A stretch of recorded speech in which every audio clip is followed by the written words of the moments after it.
presentation called Mastering Personal Finance. We're going to build wealth utilizing discipline, resource management, and time. I made this presentation and I wanted to kind of put some like verses in here to kind of relate it, because as Pastor said, the Bible had more to say about money than anything else, really. So the earth and the Lord and everything in it, all who live in it, for he who founded on the seas and established it on the waters.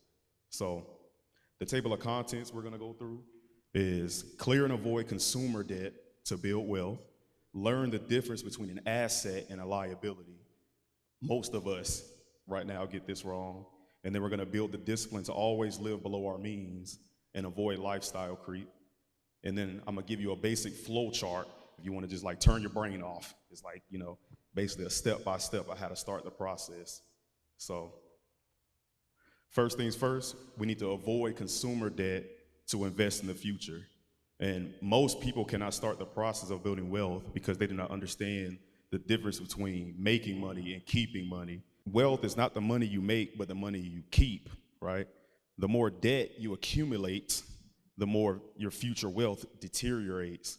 So less debt means extra money to invest for your future, basically. And I like Proverbs a lot. Proverbs is one of my, but wealth gained hastily will dwindle, but but whoever gathers little by little will increase it, basically. So that's Proverbs 13:11. Next slide. Asset versus liability. So you need to understand the difference between it. Understanding the difference between the two is vital, okay? So an asset, it's a tangible or intangible resource that you own that can grow in value over time and provide you future economic value, right? So a liability is something you owe that pins you to a future obligation. So basically, like, let's say you invest in, in when I say an asset, that could also mean another person, right? Somebody has this skill that you know of, and you're like, man, how you so good at that? Or how is she so good at that? You can invest in that person, understanding that they have a specific skill that can bring you future economic growth. This is like your child, your child might, becomes a better version of you. You pass down certain attributes into that person, and now they're like 2 times better than you are, so they're bringing you future. But it's also mean like stocks, real estate, things like that, more the mainstream stuff, right? But another thing about an asset and liability is we tend to buy things to impress people that don't really care about us, right? So like, especially in this social media age, we're all watching everybody's lives, and he got that nice thing, and she got that nice thing. Well, you don't see the backstory. They might be in $200,000 in debt. So they got it, and it looks nice, but can they afford it? Did they really need it at the time? So we often let our emotions get the best of us, right? And we end up purchasing things that we realize we don't need at all. Did you really need that 85-inch screen TV that you had to, go into debt to get? Or with that little 45-inch, throw that in the living room, watching Netflix on that instead of needing that 85. I'm not saying you can't have nice things, but you need to be able to afford those nice things first, right? So Proverbs, again, I love Proverbs. The wise man saves for the future, but the foolish man spends whatever he gets, basically, right? So, yeah, it's the one. So look at this closely, guys. We all do this, even me in the past, 20-year-old Tim, man, that guy. But so you got a $60,000 BMW, right? It looks good, right? Then you got the $8,000 Honda Civic. So the BMW, let's say you put a $0 down, you really want that BMW, right? You put that $0 down payment, 60-month loan with a 5.25% interest rate. Well, that's costing you $1,082 a month, right? And then the total interest paid over that length of time would have cost you an extra $7,932, right? So you got a down payment, and yeah, your monthly payments are $1,082, which is absurd, by the way, but just to put it into perspective, you paid $60,000, but over time you ended up paying more than the actual price up front. It feels nice because you didn't have to pay anything to get it, but over time you actually paid more than it was actually worth, and it took away from future economic value, right? But had you just bought that $8,000 Honda Civic with cash, now you freed up $1,082. You know what I'm saying? So let's say for the whole 60 months you had invested that $1,082 is something that paid you like a 4 to 5% return. Well, over a long period of time, you could have bought 3 of them BMWs, right? But at that point, you'd be so disciplined, you wouldn't even care about it, right? So usually, like, we buy things because we see it, it's like glittery, it's nice, we can show off to our friends. But after a week, it's more of a headache because now we're stressed out because we got this constant bill. BMWs, they be in the shops, constant maintenance, other hidden fees and everything, right? So yeah, it felt good to buy it for like that first week, and then it ends up becoming a burden because it's taking away at future economic value, and you're now also stressed because now you got another bill on the plate with like rent, mortgage, electricity, and all that stuff. But if you had just bought that Honda Civic, yeah, you couldn't show off like you could, but your stress levels will be from here to here, right? You see what I'm saying? So we kind of care so much about what everybody thinks about us. We kind of give ourselves these self-inflicted wounds when we could have just avoided the situation in the first place, right? Now we going to work stressed out because we're like, man, I got to pay this $1,000, $82, or $1,000 car payment on this BMW that's in the shop right now. Alternator done went out. Now I got another $700 bill. We could have just avoided all that outright, right? So, but both vehicles get the job done for your day to day, but one is taken away from your future. Remember what I told you? And the other is not, right? Because you paid it straight cash. Now you got extra money to invest in your future. So you want to always, no matter what, I don't care if you get a promotion, I don't care if like something happens, you always need to make sure you're spending less money than you make, and then you save and invest the difference, okay? So you got to learn how to stay focused, make a goal, write it down. Even if you feel like you know it in your head, write it down anyway and look at it and make specific goals, and you'll find like, oh, do I really need that? That Netflix subscription, I can take that out. Okay, I got that $17 and I can put that here, the little things add up over time, right? It might seem like small, but over a long period of time, that $17, that could have been your extra $400, right? You could have put that into a fund, and now that's making you a certain percentage and yielding you more money, right? So really sit down and start making goals. And like I said, this will also relieve stress when it comes to making sure all your responsibilities are taken care of, so you can focus on things that really matter, right? We get so worldly sometimes. We care about what all these people think and stuff, and it kind of like makes us forget about the little things in life, right? Like family, friends, social connections, all that stuff. So, and then you can move on, Cole. Sorry. Basically, what I made is basically a flow chart for proper resource management. So, like I said, it's a process because we got to shift our mindset into a certain space that allows us to basically make goals and then discipline ourselves to keep going on them goals. So basically, like, I made a flow chart basically saying, like, when you get your check, right, you get that check, let's say like $2,000, $3,000, right?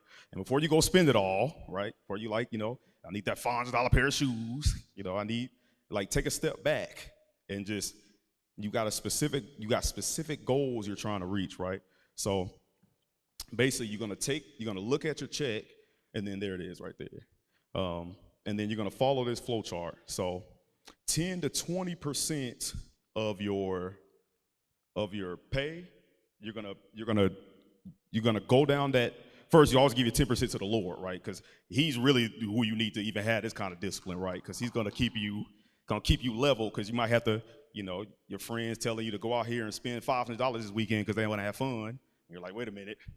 Sometimes you got to say no to those friends. You got to be able to accept that backlash, that resistance you're gonna get. You don't want to have fun with us. You think you're better than us and all that stuff. When it's really, you have specific goals that you're trying to. It's nothing against them.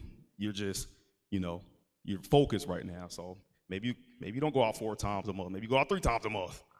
Then that fourth, there's your extra money right there, right? So it takes a lot of willpower to basically tune out the noise, is what I call it. Like, people gonna talk about you. People say you this and that, and you're like, well, you're focused and you have specific goals. And if I have to say no to dealing with you, so be it. That's why I say you need God, because God will be like, hey, at least I got God. They can talk about me all I want, but God gonna steer me in the right direction, right? So But basically, after the 10%, the 10 to 20, you need to always make sure the 10 to 20% of your pay is always going to these three things, right? So you always have your emergency fund first, because life happens, right?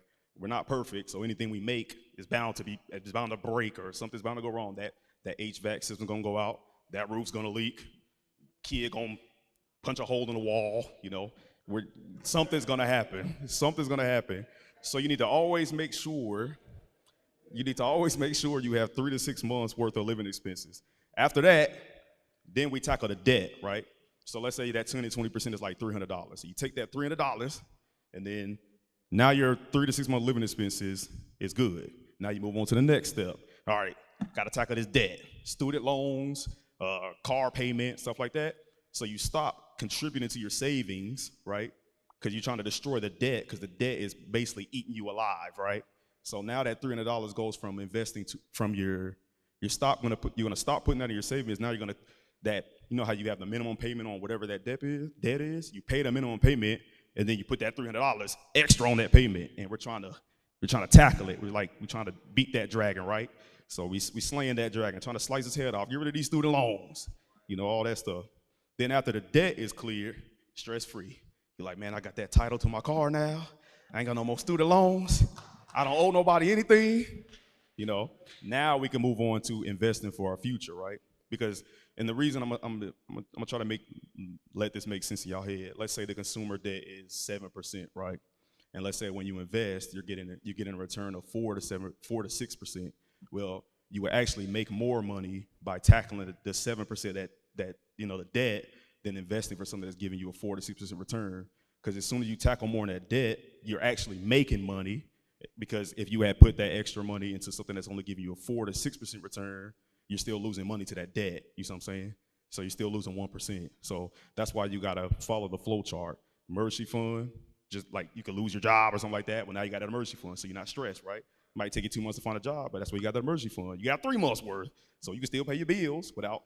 It's like, all right, just gotta look for this. You have specific goals, and you're always making sure you're prepared for when something happens, because life happens. Death in the family, something's gonna go wrong in life. You can't perfect it, right? So you're just preparing so you can relieve some stress when it happens. So, and then like I said, once you get to the investments, that's when I'm not gonna get all nerdy on you or whatever, but schedule a consultation. We can talk about that. But basically, anytime you always follow this flow chart, and then anytime something happens, you revert back.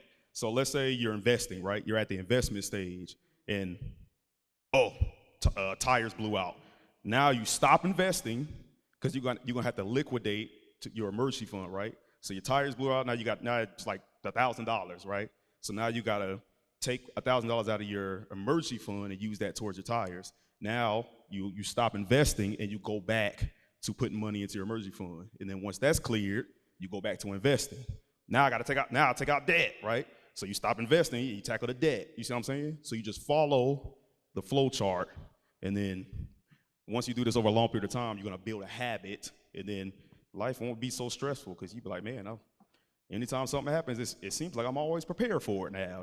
Everybody's stressing out, and it's like, well, I prepared for this 3 years ago. So it's like, oh, the HVAC system went out. Well, that's what I got that money in there for, And then you just keep following that path. And then you get so good at it, you be like, man, you start to realize the things that we care so much about really doesn't matter at all. Now you got this extra money to make memories with your family. Now you got, you're more focused on the important things in life more than the material things, because we get so bogged down on the material things that ended up keeping us on this hamster wheel of stress, basically. But it's like kind of self-inflicted in a sense, right? So, and then as Pastor was saying, for where your treasure is, there your heart will be also. And like I said, investments, where you put your money, that's where your heart is, right? So when you're investing, when you're tackling the consumer debt, when you're living below your means, you also gain more power to help others, right?